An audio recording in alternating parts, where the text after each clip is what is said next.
Let's talk about the difference between narcissism and autism.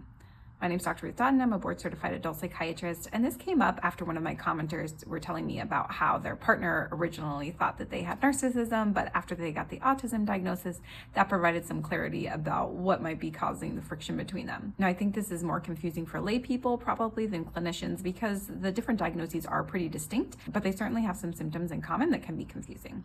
So let's start with what they have in common. So people with narcissism and autism both struggle with starting and maintaining relationships, feeling or showing empathy, paying attention to others, and just general functioning, primarily due to their relational challenges. They may both be less likely to admit to their mistakes, and they may be both hypersensitive to criticism and quite critical of others at the same time. And some would say that they may appear self-absorbed.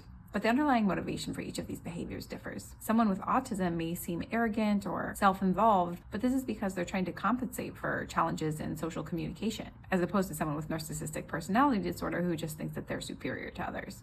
And those with NPD are going to have a greater ability to switch between social impairment and social agility. They tend to have excellent communication skills and can have a superficial charm. And they often seek social status and attention. In contrast, those with autism tend to have difficulty with making friends and establishing social norms. With empathy, rather than not having empathy like those with narcissism, autistic people may have empathy, but they just don't know how to express it in a way that a neurotypical person would be able to perceive. So these are just some of the similarities and challenges between them. Hopefully this can provide a little bit of clarity. If you have any questions about it, feel free to put in the comments below.